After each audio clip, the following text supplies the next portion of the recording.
history.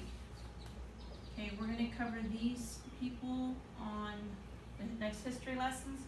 Jim and Elizabeth Elliot were missionaries, and they worked in Ecuador. They felt a calling to go to Ecuador, and there were two tribes involved with Jim and Elizabeth Elliot. The tribe that they wanted to help convert was called the Quechua Indians. Okay, so make sure you make the distinction on these Quechua Indians. The other Indians, which I'm not too sure how to pronounce their name, is spelled this way: Auca Indians. Okay, this was the friendly tribe that they worked with for many, many years. Okay, Jim lost his life because this tribe, the Auca Indians, they kind of trapped him, they sabotaged them. So Jim and several of his missionary friends were killed one day when they thought they were going to be, I think, transporting some supplies over. So Jim died as a very young man. He was about 29 or 30. Elizabeth lived on in Ecuador, and because of Jim's humility and his friends' humility as missionaries, the Auca Indians were able to be converted as well to God, because they saw that even though they attacked them and they killed them, they never tried to fight back because they felt that they should be martyrs for God. So a lot of the people from this tribe did convert as well. They did have a daughter. Her name was Valerie, and as far as I know, Valerie is still living, and Mrs. Jim Elliot Elizabeth actually died just a few years ago. So she did in her later years, she did write about her experiences and her death of her husband at a very young age. The other person we're going to talk about is Dwight David Eisenhower. Okay, Dwight David Eisenhower made a lot of changes during the time of his presidency, but we're going to talk a little bit before that. He went to West Point to get his military education. He also came here to San Antonio and lived here for a time. He was stationed at Fort Sam Houston, and I know he did attend St. Mary's University for some time for some of his training. Before Dwight David Eisenhower became president, one of the things that was lacking in the Pledge of Allegiance is where it says "one nation under God." We never did say those words until he became president, and he enacted that into the Pledge of Allegiance to say "one nation under God." So this change was made in 1954. Okay, the motto "In God We Trust" is something that he also enacted. In God we trust. That came around a couple of years later in 1956. So he did have a lot of changes during his time. He was also he also fought in D-Day during World War II. He was a general during that time. His nickname was Ike. He was known for that name. In fact, a lot of the campaigns had the name Ike instead of Dwight. And also, okay, he's the one that formed, he was responsible for a lot of things. He's the one that helped create NASA. And he's also the one that had Hawaii and Alaska became states because of the leadership of the presidency of Dwight David Eisenhower.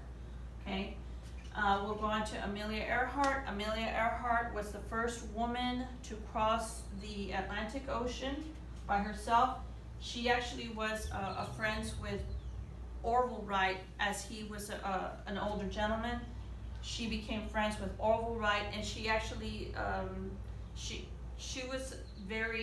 treasured the friendship that they had because she learned a lot from him in the first tryouts that him and his brother tried to have the airplane, the different types of planes that they went through before it became more modernized during Amelia Earhart's time. And so she kind of enjoyed those conversations that she had with Orville Wright. she married a man named George Putnam, okay, and she had made several trips, and she wanted to break several records, and she was always like that. That was part of her character. She was very adventurous since the time she was a little girl. But the last thing that she tried to do was to take a trip around the world, and she got lost somewhere off the Pacific, not the Pacific Northwest, not here, but closer to Hawaii. Okay, that's where she got lost. That was the last time that they saw her, and she was never recovered. Okay, and then the last one is Martin Luther King. Martin Luther King is covered on pages 415 to the end, 421. Okay, Martin Luther King was a minister. He was raised in Atlanta, Georgia.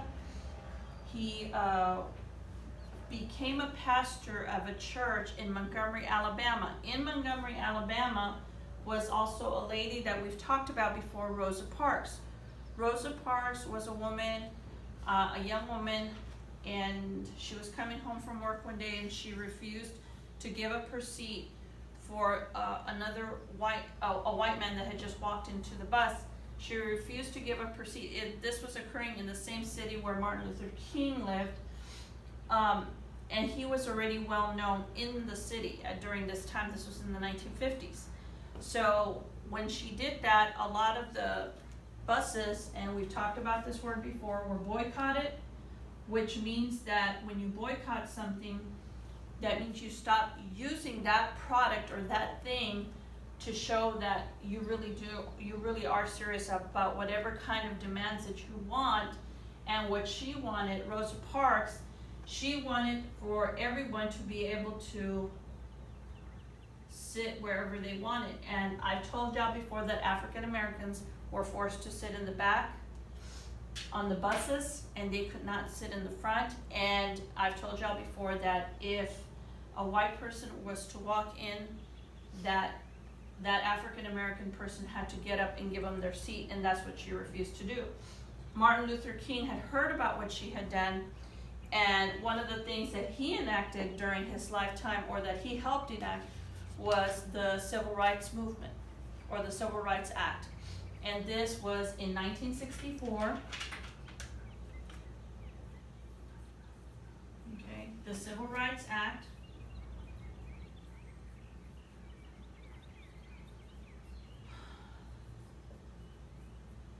Okay, and if you look at the year 1964, this is almost 100 years after the Emancipation Proclamation was signed 100 years before by Abraham Lincoln. So even though the Emancipation Proclamation was signed approximately 1864, the rights for African Americans was still not given until about 1964. In 1964, Martin Luther King Jr. went to Washington, D.C. and gave a very famous speech at the Lincoln Memorial. So make sure you remember that. He gave his speech at the Lincoln Memorial.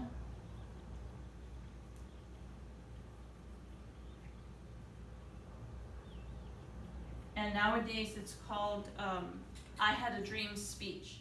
Okay, and he talks about wanting for his children to grow up. He had 4 children, for his children to grow up in a country where they would not be judged by the color of their skin, but just based on their character. And his children, as far as I know, are all still alive. And Mrs. King passed away not too long ago, actually, as well. And she was able to see the changes that occurred in the country. And that's all for history.